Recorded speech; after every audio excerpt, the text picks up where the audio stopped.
Happy Wednesday, everybody. Today I want to go over how I easily consist my other engines to all of my Broadways, because my Broadways are my standard.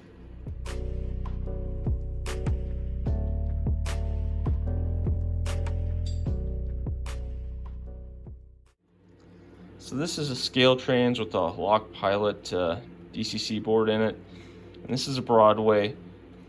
These are the ones I use primarily. It has my standard because all my Broadways that I have all run together. I don't have to speed match them, so it's just easier if everything is then speed matched to them. I've had a bit of trouble with this lock pilot, to be honest with you. It's a little finicky in the programming, so we'll see how this goes. But what we're going to do is, they're relatively close out of the box anyway, and maybe the previous owner had messed with these, but they're not too bad as it is. But we'll start. I made sure that these are consisted together in the orientation that I wanted them consisted in, so this one's going to be running in reverse. And what we'll do is just kind of run up a little bit, see how close we are. At slow speeds, they're not bad. The CSX is a little bit faster. Let's just see. Get up to 49%. Let me flip it. Scale trains has less momentum. We can fix that a little bit later.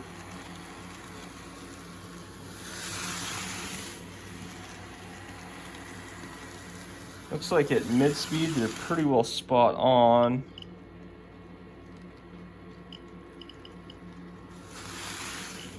Go like 30%, see where we're at.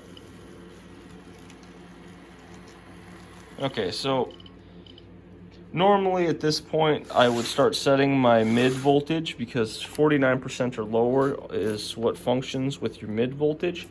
They're actually really close, so what we'll do is we'll put this on our programming track and hopefully we read, but we're going to go to 2 and program directly on track, and we're going to go to 6, data and read.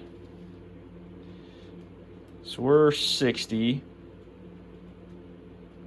Okay, let's go back and we're going to go to 2.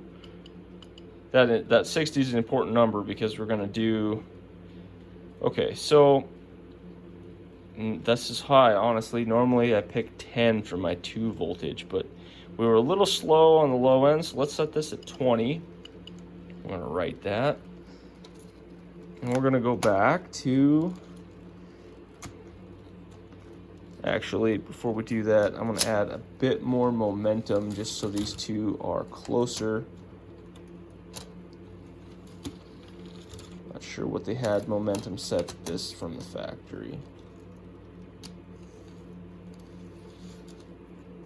So we're going to go back. We're going to go to 3, data read. 5, let's go 20 and write. We're going to go to 4. I bet you it's 5, so we'll just put 20, make the same both directions. Perfect.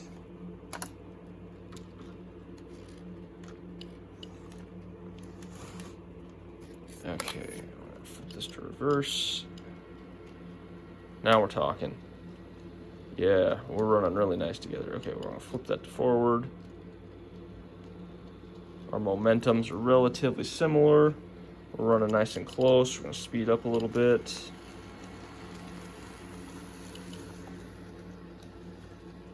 We're up around 40. Perfect. Okay, that was nice and easy. The next part's a little tougher if you don't have a loop to go around, but this is your high speed. So I'm gonna run these slowly back into the stops for this. This is just my technique. I'm gonna bring them up to 99%. I'm just gonna flip the switch. The momentum's gonna be drastically off for that much speed, so normally you'll never have to worry about that. Okay. And we can see that the scale trains is drastically faster. So bring that down to 0. We're going to go to 5 as our CV now, and hit data, and we're going to read that and see what it's set at. Yeah, here's that problem I'm having with this decoder. Occasionally it just won't read CVs.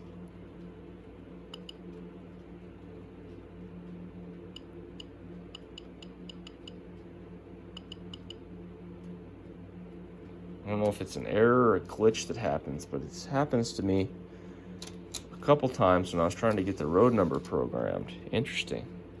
Okay, this has full voltage at top speed, so whoever owned this last had done a little bit of speed matching with this. We're going to just set this at double what our mid voltage was and just see what we're at.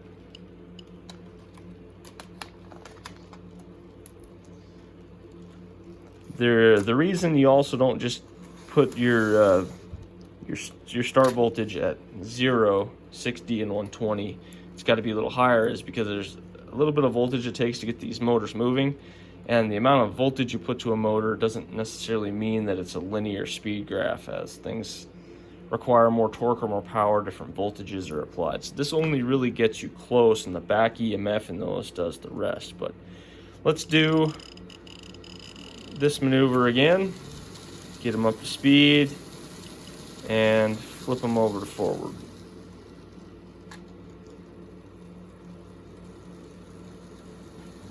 Let them come up to speed, and just get out of the way. Still pretty fast, so like I said, doesn't always work. Just double your voltage. Back in here. And we're going to data. I'm going to set this to 100, and we're just going to write that. And we'll see what she looks like at 100.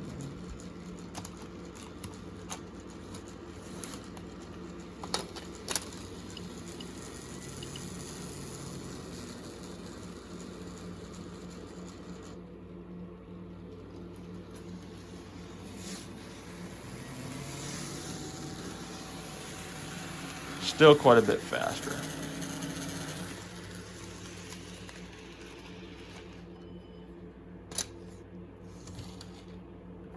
Of course.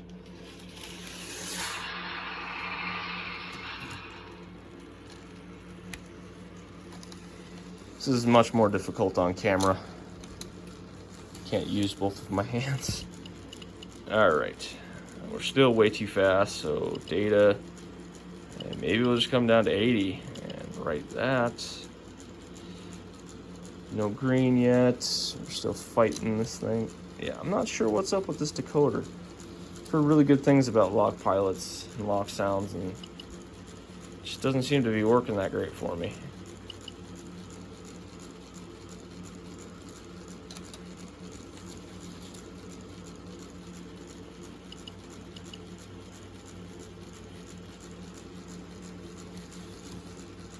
That might be the end of the video if I can't get that to...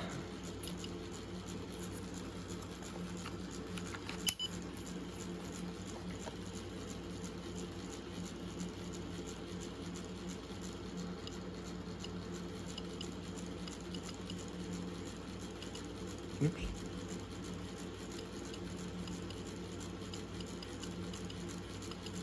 There it popped in.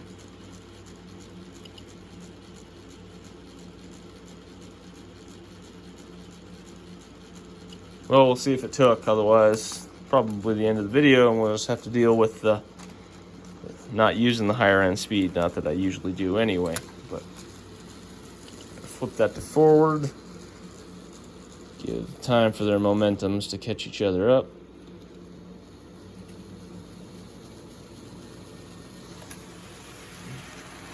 Actually, not bad. I can deal with that. So, perfect. Bring these back into view. We got that CV to take.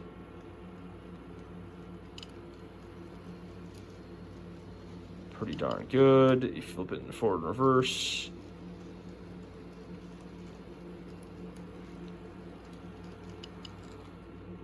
The momentums are slightly different, but in consist, that won't really matter. You don't do flipping back and forth too much with these. pretty darn good match at that point. You should be able to just lash these up now.